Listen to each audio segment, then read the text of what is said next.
So I recently watched the newest adaptation of Mary Shelley's classic monster story Frankenstein by Guillermo del Toro, and I really liked it. Since then, I've been on a little Frankenstein binge, going through some of the classic Universal movies, and even reading, or more so listening, to the audiobook of the original story. I've also been doing some research on the history of Frankenstein adaptations out of curiosity, and in doing so, I realized that this may very well be one of, if not the most adapted monster stories in the world. Frankenstein's story has been altered and or retold so many times, sometimes beyond the gothic horror setting he was originally created for. And given my interest in paleomedia, naturally this got me thinking if, in any of his many iterations, Frankenstein had ever encountered dinosaurs. The answer is yes. In fact, in many depictions, whether it's comics, movies, or even art, he's more often than not fighting with them. One image that showed up while searching topics for this video is this piece by fantasy and science fiction artist Alex Horley, which features the monster absolutely wrecking a couple of raptor dinosaurs. Horley's done work for IPs like Marvel, DC, World of Warcraft, Magic the Gathering, and Mars Attacks. In fact, he was behind the artwork from the Mars and Dinosaurs Attack crossover card set. According to British comic book writer and artist Dave Elliott, this particular piece was done by Horley to feature as a splash page for a story he wrote for the Heavy Metal magazine.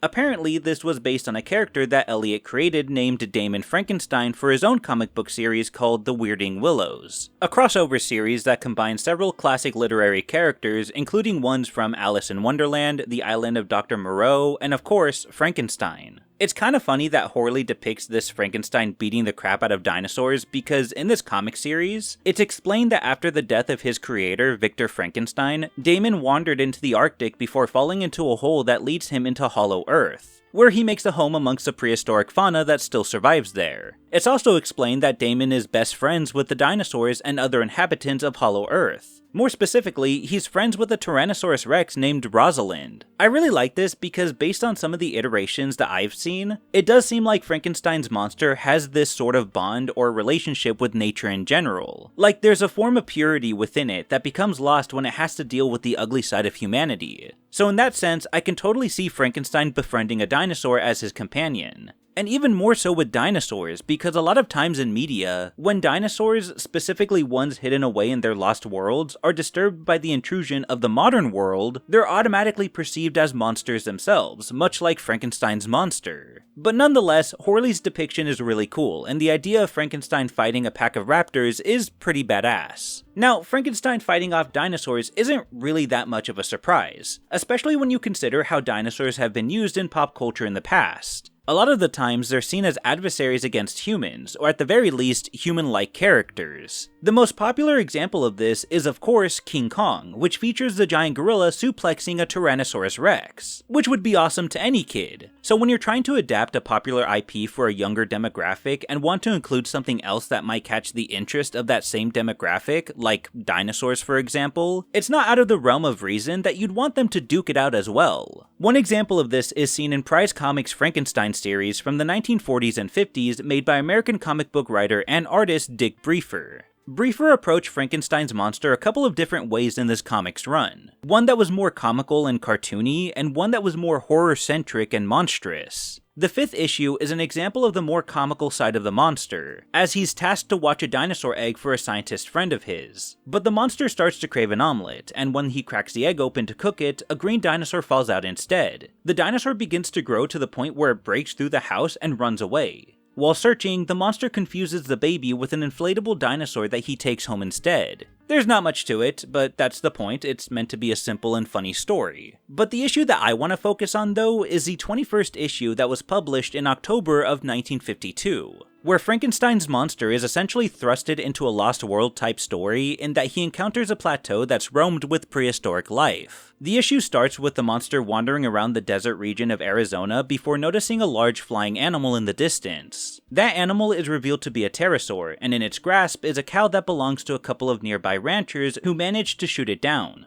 The next panel introduces us to Hank, a reporter for the Daily Star who's interested in the slew of strange things happening around this area of Arizona. Not only has there been this pterosaur encounter, but Frankenstein's monster has also been spotted around the area, and this just so happens to be the same region where famous scientist Charles Hamling and his daughter disappeared. While all of these events are separate from each other, Hank figures he can't miss a story and gets permission to take the paper's plane to the region, only to find a mesa holding some kind of tropical jungle at the top. They land their plane at the base of the mesa, where the monster suddenly appears, killing the pilot. With nowhere else to go, Hank starts climbing up the mesa's wall and reaches the very top, only to be followed by the monster. So he continues into the jungle where he runs into a girl, who takes him to shelter. But before they get there, they make their first encounter with the dinosaur, a stegosaurus that lumbers by them. Hank and the girl make it to a base that houses the missing scientist, Hamling and his daughter. But Hamling doesn't want Hank here, so he sends him back away from the base with the girl, whose name is Kit, as his guide. During their hike, they hide from a large theropod dinosaur that runs into the monster, and immediately the two start fighting. It doesn't last long at all, but there is something really cool about this fight between Frankenstein's monster and an old-school retro-style T-Rex. So the reason why the dinosaurs are on the plateau is actually pretty ridiculous, but it's funny.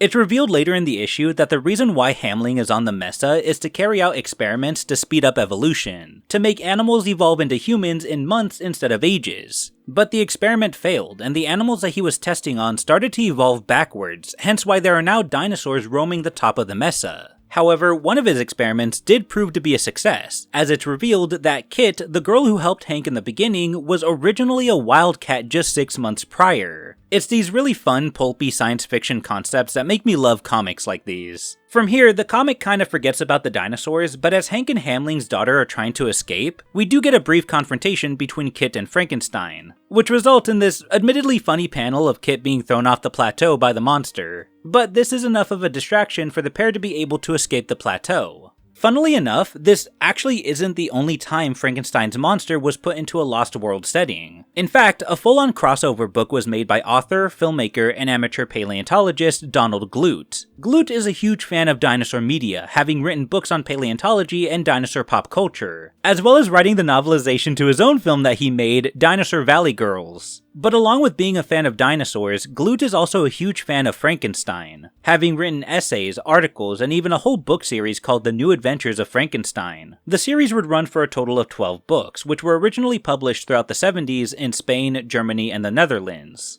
They were eventually translated, revised, and expanded around 2002, which is the version that I read. The 6th entry in the series is titled Frankenstein in the Lost World. And because this is taking place in the middle of a book series, there are some elements to the story that might not make sense to me or to you, because they're continued from the previous books. But I don't plan to get hung up on that, because at the end of the day, my main interest in this story is seeing Frankenstein in the Lost World. The book starts off with the Dr. Burt Winslow and his assistant and soon-to-be wife, Lynn Powell, leading the excavation of Frankenstein's monster himself from a deep muddy pit in Brighton, England. The reason why he's stuck within this muddy tomb has to do with events from the previous book in the series, which, again, I haven't read, so I couldn't tell you what happened. But what does matter is that Winslow is trying to retrieve the body now, in the hopes of seeing for himself whether or not the monster is actually dead. If not, his plan is to inject him with the tranquilizer he has in his pocket so that he could take the body back to Germany and dismantle it, hoping it'll stop his reign of terror for good. Eventually, the crew succeeds in obtaining the monster's body, who's unsurprisingly still moving and even speaks Dr. Winslow's name. The doctor injects the monster with the syringe, and before long, he's out cold. With that, Winslow and Powell take his body by plane back to Germany. And from here, the story just goes crazy. The plane is then hijacked by terrorist and mass murderer Abu, who, brandished with a pistol, forces the plane towards his homeland in the Middle East to escape prosecution for his many criminal activities. No, that's not a joke, that's how this happens. After a scuffle between the pilot and Abu, Winslow is able to get the upper hand on the terrorist and take control of the plane, but not before an unknown force of power from the sky hits them. Even after regaining control, things don't stop getting weird, as their plane is then hit by a pteranodon. The scuffle from earlier had resulted in gunfire towards the plane's control panel, causing the plane to go down and eventually crash into a lake that sits atop a plateau. Winslow, Powell, and Abu make it out of the plane and onto a raft, while Frankenstein's monster, still chained and trapped within the plane, sinks down with it into the lake. On the surface, the group then encounter an Elasmosaurus that kills and eats the terrorist. Honestly, base dinosaur moment right there. The Elasmosaurus is soon attacked and killed by a mosasaur, which gives the couple enough time to make it to shore. Once they get to safety, they come to the conclusion that that surge of power from earlier had launched them through the fabric of time and onto this plateau where ancient life still exists. Despite their predicament, Winslow takes solace in the fact that the monster was, at least, at the bottom of the lake, believing him to finally be dead. Really, the monster is pretty absent for the first half of the story, since the main focus is just these two surviving the typical Lost World setting, which comes complete with dinosaurs, ancient mammals, and of course, a tribe of hostile Neanderthals, all of which were included in Sir Arthur Conan Doyle's original 1912 novel, which actually gets a mention in this story. Though one bigger difference between these two stories is that the original takes place in South America, while it's said the plateau in this story is more someplace within the jungles of Africa. At some point, the couple decide to explore the plateau, and from a distance, spot a herd of Triceratops. Suddenly, they also spot a group of Neanderthals sneaking up on one of the Triceratops, and begin beating it with their blunt weapons, though it doesn't seem to faze the three-horned dinosaur all that much. But that's the point, as the Triceratops does get annoyed enough to move away from the Neanderthals and towards a deep nearby fissure. Eventually, the dinosaur is cornered, and as the Neanderthals advance towards it, it falls into the fissure and becomes trapped. The Neanderthals then push a bunch of rocks from the edge of the fissure onto the Triceratops, eventually killing it. Winslow and Powell witness all of this and are too distracted to notice another group of Neanderthals that sneak up on them. They're suddenly rushed by the primitive men, and Winslow is thrown over the edge of another fissure while Powell is kidnapped. Despite the fall, Winslow survives and spends the next several days hunting down the Neanderthals that kidnapped his fiancée. In that time, he essentially reverts back into this primitive caveman style, discarding his already torn clothes for animal hide and crafting a spear so that he can hunt for food. One day, while at a stream, he's approached by a Smilodon, which leads to a fight that Winslow ultimately wins by stabbing it with his knife and spear. He takes whatever meat from the carcass he can carry and settles into a cave for the night, where he builds a fire and cooks the meat for food. As he tries to turn in for the night, the smell of the cooked meat attracts an unwanted guest in the form of a Dimetrodon, which focuses on the Smilodon meat at first but soon turns its attention on Winslow. Just as Winslow is about to fight the animal, he hears a voice telling him to stop. Looking at the mouth of the cave, it's none other than Frankenstein's monster himself, much to Winslow's surprise, who doesn't want the scientist to risk hurting himself in the battle with the Dimetrodon, because if he loses and dies, then the monster no longer has a purpose in life, for his goal is to make Winslow suffer as he did his original creator centuries prior. With that, the monster takes over and fights the Dimetrodon, grabbing it by the neck and using Winslow's spear to stab it over and over again. The Dimetrodon fights back, and soon the fight is taken outside the cave, where the monster is able to stab the prehistoric reptile even more until it's finally dead. When he comes back to the cave, the monster explains how he had come out of his drugged state shortly after the plane crashed, exited without them knowing, and made it to shore while they were distracted by the large aquatic saurians battling each other. Since then, the monster had been on the hunt for Winslow. But after Winslow explains what happened to himself and Powell, the monster responds more empathetically. Not towards Winslow, but more towards Powell, as it seems he and Powell had established some sort of bond from one of the previous installments of the series. This is evident by the fact that the monster is adamant on finding Powell himself, despite Winslow's proposal of a temporary truce to find her together. The monster refuses and knocks out the scientist while he goes out to track down Powell. And just like that, the monster disappears from the story again for a while. When Winslow comes to the next day, he continues his trek and runs into a Neanderthal woman trapped on the side of a cliff being attacked by a Dimorphodon, which he's able to kill with his spear and retrieves her to safety. This earns him the trust of the primitive woman, whose name is Morg, who then tries to communicate the reason why she was in this situation, which was because of a giant being called Tor. A nearby corpse of an allosaur indicates that she was placed on the side of the cliff while Tor fought the dinosaur, and evidently Tor won this battle. Morg leads Winslow back to the cave where her tribe live, which just so happens to be the same tribe that kidnapped his fiancée. But Winslow plays the long game, taking advantage of the fact that the tribe doesn't seem to recognize him, since his style had drastically changed to a more primitive look since they last saw him. With Morg vouching for him, the tribe view Winslow as a warrior, and that earns him their trust. With that, he attempts to search the cave system and eventually finds Powell in some drug-induced state. When Winslow returns to the tribe, he's shocked to see that one member is another modern man, at least relatively modern, who introduces himself as Dr. Marvin Serra. Dr. Serra explains that he was a paleontologist from the early 1900s who was traveling to Africa in a biplane before he too was transported through space and time, landing on this plateau several decades ago. Upon landing, he was noticed by the Neanderthals, who saw his plane flying through the sky and viewed him as some sort of wise man, and in turn integrated him within their tribe. Since then, he's been living with them. Despite this, Winslow does manage to convince the paleontologist to escape with him and Powell back to the modern world. After developing and enacting out an escape plan, the group eventually make it outside, where things don't get any easier. So in case it wasn't clear from the many tropes Glute has reused for this book, he's very much a fan of dinosaur and Lost World stories. And in this next part alone, he pretty much reuses the rest of these tropes. As the group make it outside, they run into the King of Beasts himself, Tor, a giant gorilla who seems to have taken a liking to Powell. However, the roar of another animal breaks through the forest. Emerging from the brush is a Tyrannosaurus Rex, which the giant gorilla obviously fights. At one point, Tor even pulls the Tyrannosaurus' jaws apart, much like what's seen from the T-Rex fight in the original King Kong movie.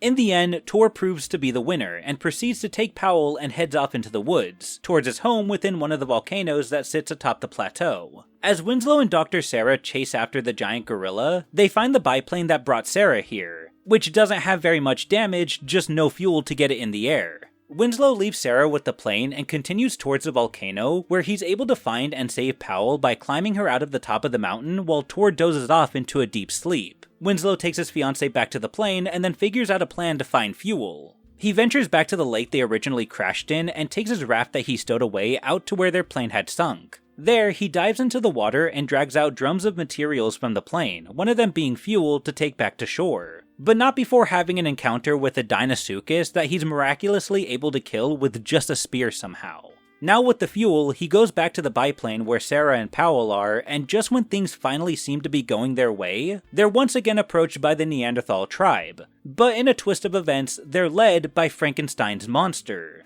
Turns out, Winslow had made it to the tribe before the monster could during his initial rescue for its fiancée, and by the time the monster finally found the tribe, Winslow and Powell were already gone. However, the Neanderthals were impressed with the monster's superhuman strength and abilities, even seeing it as some kind of god. The monster liked this kind of attention, as before he had only ever been feared, tortured, and treated like garbage. For once, people were amazed at him, and thus treated him with reverence and gave him respect. With no other choice, the trio are forced back into the grasp of the tribe, who intend to take them back to the caves, but suddenly, Tor makes a reappearance and attempts to reclaim Powell, because everything in this jungle just wants the blondie. In Tor's attempt and eventual success in recapturing Powell, the monster tries to stop him, only to get thrown to the side. When Tor leaves back to his volcano domain, the Neanderthals are surprised to have seen the monster fail in his attempt to stop Tor, the monster they feared for years. Realizing that he's no god or savior to them, the Neanderthals attack the monster, who obviously doesn't go down easy and kills several of the natives in the process. Surprisingly, Winslow actually decides to help the monster and kills off the rest of the Neanderthals with him until there's no one left. Oh yeah, regarding Morg, the one who Winslow saved earlier from the Dimorphodon, it's revealed she was killed by the Neanderthal chief, who also happened to be her mate, but she was killed because the chief wanted Powell instead and wanted Morg out of the picture. Once the Neanderthals are all dead, Winslow is able to convince the monster to work together with him and Sarah to rescue Powell, to which the monster reluctantly agrees. Together, they think of a plan. Realizing that Tor's domain is a dormant volcano, they try to use that to their advantage. In the plane that sunk in the lake in the beginning of the story, there were also drums of explosives that Winslow was able to grab. If they could use those explosives to blow a pathway for a water stream straight into the hot core of the volcanic mountain, the steam caused by the water should be enough to cause an eruption, a possible method to destroy the King of Beasts himself. So while Sarah stays with the plane and the monster carries and keeps an eye on the explosive drums, Winslow goes to the rim of the volcano's crater to find Powell inside the mountain. He's able to spot her away from Tor as the gorilla becomes distracted when a pack of 5 giant prehistoric bears emerges from a cave entrance nearby. This gives Winslow enough time to go down to save Powell and go through the cave systems to escape the volcano. Winslow gets Powell to head back to the plane while he goes back to the explosive drums where the monster is and lights them, causing them to explode a pathway for the water straight into the volcano. And just as they expected, the steam causes the volcano to erupt. During the commotion, Winslow attempts to abandon the monster as Tor emerges from the top of the crater. All while this is happening, clouds start to cover the skies, and the strange surge of power that engulfed Winslow's plane in the beginning of the book was suddenly occurring again. And on top of that, the explosions and volcano eruption causes an earthquake that breaks open deep fissures. There's a lot that happens in this final conflict. Tor makes it out of the volcano, but accidentally lands on a running stream of lava, to which he sinks down deeper into, killing him off, and finally putting a stop to his reign. Then, Winslow makes his way back towards the plane where Sarah and Powell are, but is soon approached by Frankenstein's monster. Winslow and Powell load into the plane, but Sarah decides to stay behind and distract the monster by hitting him with his spear, just long enough for his friends to take off. This leads to his death, as the monster takes the spear and stabs it into Sarah, before throwing him into one of the nearby fissures. Not wanting to leave without ensuring the monster is dead, Winslow flies close to the ground where the monster is roaming and uses a machine gun mounted to the biplane to shoot him down King Kong style. Winslow succeeds and manages to shoot the Frankenstein monster into a fissure right as a surge of power strikes both the monster and the plane at the same time. The story ends with Winslow and Powell making it back to their own world, while the monster's fate remains unknown. Okay, so that story was pretty fucking crazy. It's definitely cheesy and over the top, with a lot going on in it because Glue obviously wanted to include as much as he could of the pulpy fun aspects that's typically seen in these monster and Lost World type stories. And honestly, it wasn't too bad. It was fun, it was entertaining, it was hard to take seriously in a lot of parts, especially with the purposely exaggerated tone within the dialogue that comes off as more comical and, at times, a little cringy. And I feel like the Frankenstein aspect of the story was really lacking. Not only was he not very present in the main story, we don't really get to see him interact with the Lost World setting all that much. It would have been cool to have segments of the story where we got to see the Lost World and his encounters with the dinosaurs and the Neanderthals from his perspective. I figured with him being placed in this plateau full of dinosaurs kind of setting, there would be more scenarios of him interacting with or fighting dinosaurs. But really, his confrontations with the Dimetrodon and tour scenes are all that we get of that. So for a crossover story, it's pretty lackluster, but for an overall Lost World story, it's pretty much got everything you'd see in one. It's crazy to see this kind of crossover between two classic stories, but the interest in combining Frankenstein's story with that of another classic story wasn't exactly new. And actually, it's funny that Tor, which is obviously a King Kong stand-in for this story, was present because back around the late 50s, early 60s, we nearly got a crossover film between Frankenstein's monster and Hollywood's other most famous and beloved monster movie character, King Kong. And the story was conceived by none other than stop-motion animator Willis O'Brien. It would actually be this idea that would not only kickstart Kong's presence in kaiju films, but also the presence of Frankenstein's monster. The story can be pretty long, so I'm gonna try and summarize it here for the sake of brevity.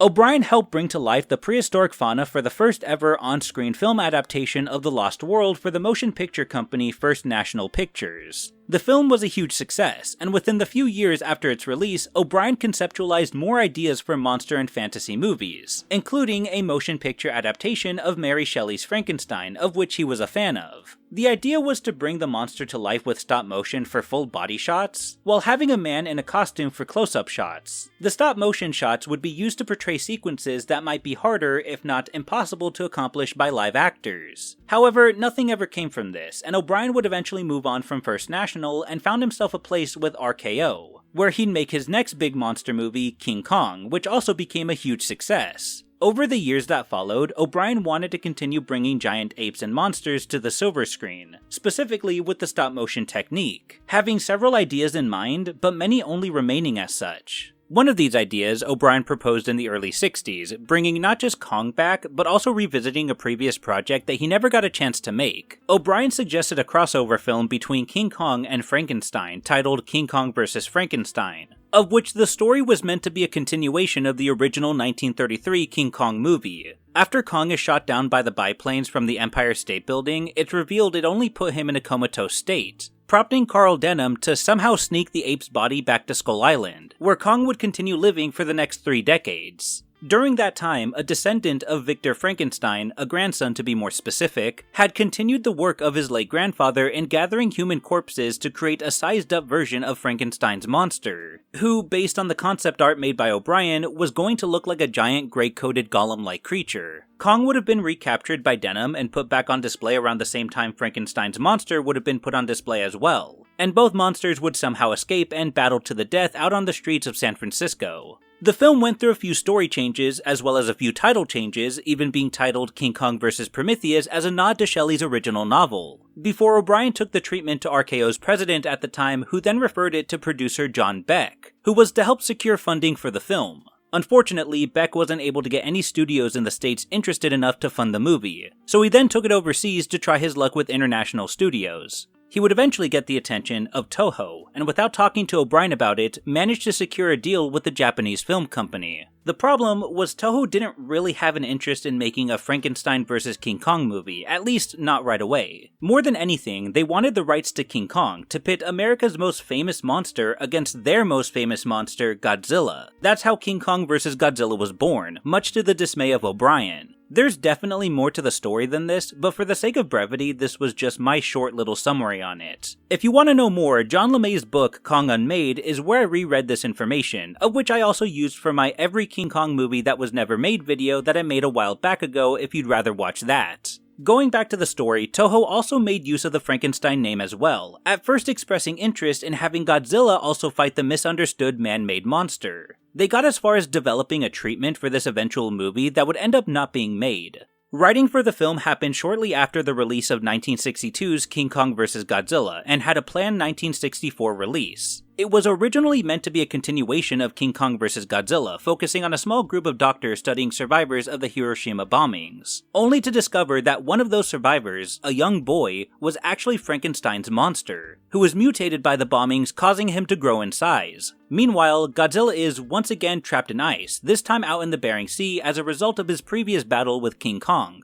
But he's suddenly freed by Japanese military after they become concerned with Frankenstein's monster's increasing growth. Worried that he'll start feasting on humans, the Japanese military decide to free and lure Godzilla to eliminate the threat. This leads to a battle around the Mount Fuji area where Godzilla and Frankenstein's monster duke it out before a volcanic fissure opens up and causes a flood. The film would have ended with Frankenstein falling into the fissure and Godzilla being swept away by the floods, both of their fates seemingly unknown. As fun as this concept sounded, the story treatment would go through some changes during development, the biggest of which was switching out Godzilla with another saurian adversary, one uniquely created for this story, that being Baragon. The reason for this was because the filmmakers didn't think it made sense to suddenly make Godzilla humanity's savior against Frankenstein, since he himself was still seen as a threat against humans. So instead, they decided to continue Godzilla's story with Mothra vs. Godzilla in 1964, and have Frankenstein fight a new monster, Baragon, in 1965. The movie would go by Frankenstein vs. Baragon, or by its US name, Frankenstein Conquers the World.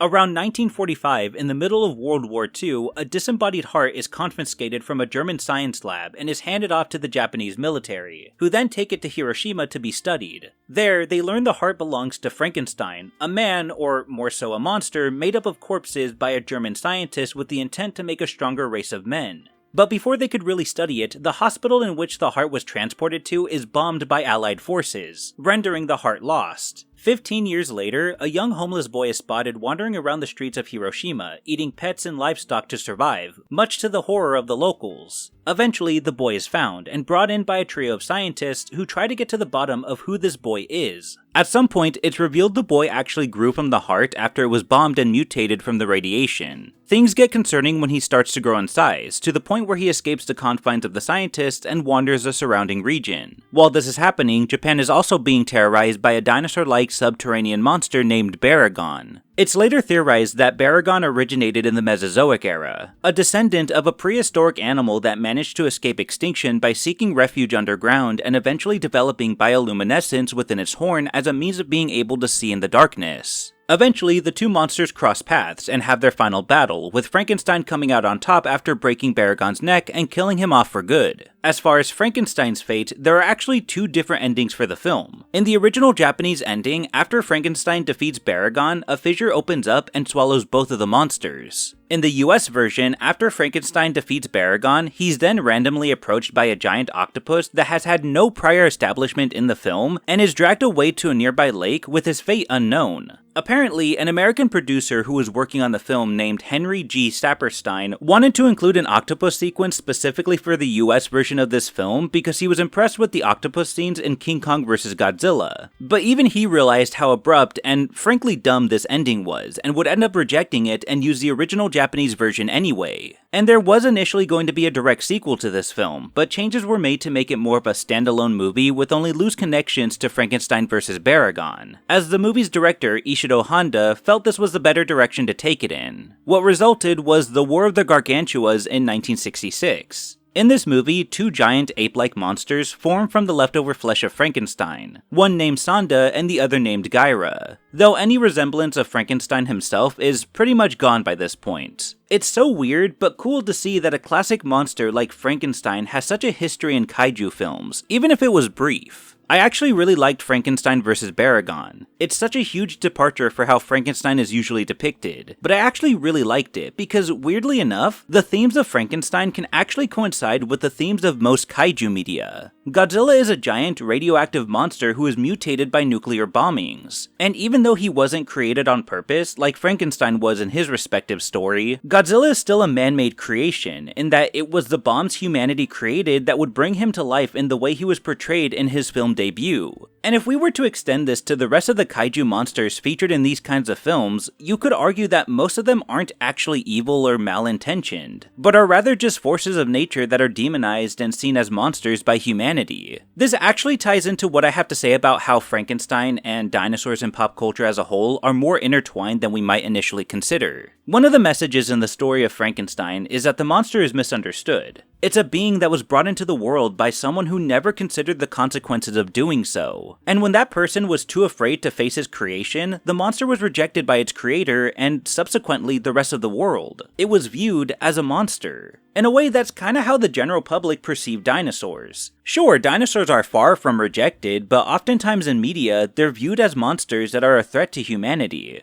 They're often exaggerated, with specific traits purposely selected to make them look larger, more intimidating, scarier, making them a composite of their real-world counterparts. Much like how Victor Frankenstein wanted to make an exaggerated man, one that was larger and more grotesque, so he made one that was made up of certain body parts that were selected with that goal in mind. I've even seen articles online compare the story with that of Jurassic Park, and it makes sense. Both stories feature scientists playing God by creating life through means of using the remains of dead organisms. Both manage to create something that's an exaggerated version of their real-world counterparts, with Frankenstein being a composite of physical body parts, while the dinosaurs are more composites of different genetic materials from both dinosaur and modern animal DNA. In creating these creatures, both groups in their respective stories have opened a door in which they cannot close, and will forever have to live with the consequences of these actions. In both stories, the consequences are detrimental and lead to the deaths of many. Both stories explore similar themes that involve man's hubris and the abuse of scientific power. And there's probably more similarities that I missed. There's been a couple of times where I've even seen people refer to Jurassic Park as a retelling of Frankenstein. It just goes to show the range of influence this over 200-year-old monster story has had in science fiction and horror. It not only appears in a few instances of paleomedia, but has also seemingly, even if indirectly, influenced one of the most popular pieces of paleomedia in the world.